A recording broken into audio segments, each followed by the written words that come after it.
लोकसभा चुनाव के लिए 7 चरणों की वोटिंग आज यानी शनिवार शाम को पूरी हो जाएगी। वोटिंग खत्म होने के बाद एग्जिट पोल सामने आएंगे। पीएम मोदी के नेतृत्व में एनडीए के लगातार तीसरी बार सत्ता में आने के लिए एड़ी चोटी का जोर लगा दिया है। तो वहीं इंडिया गठबंधन बीजेपी को सत्ता से बाहर करने के लिए पूरे दमखम से चुनाव लड़ रहा है। चुनाव आयोग ने लोकसभा चुनाव के लिए तारीखों का ऐलान 16 मार्च को किया था। पिछले चुनाव की तरह इस बार भी 7 चरणों में चुनाव हुआ।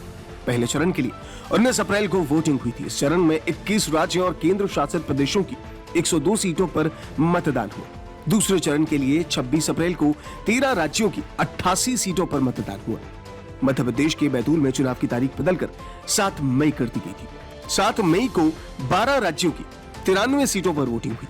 गुजरात के सूरत में बीजेपी प्रत्याशी को निर्विरोध चुन लिया गया। इसके बाद जम्मू कश्मीर की अनंतनाग राजौरी सीट पर मतदान तीसरे चरण के बजाय 25 मई को मतदान हुआ। चौथे चरण के लिए 13 मई को 10 राज्य की 96 सीटों पर मतदान हुआ। पांचवें चरण में 20 मई को 8 राज्यों की 49 सीटों पर मतदान हुआ। छठे चरण में 25 मई को 7 राज्यों की 58 सीटों और 7वें चरण में 1 जून को 8 राज्यों की 57 सीटों पर मतदान जारी है।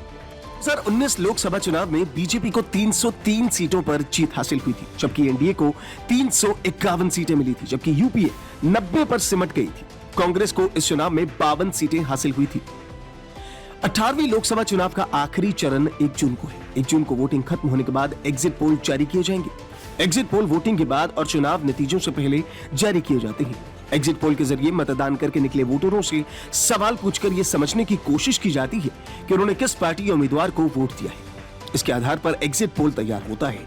एग्जिट पोल से चुनाव परिणामों का अनुमान लगाया जा सकता है। भारत में कोई सरकारी एजेंसी एग्जिट पोल नहीं करती, लेकिन कई निजी एजेंसियां हैं जो एग्जिट पोल कराती है।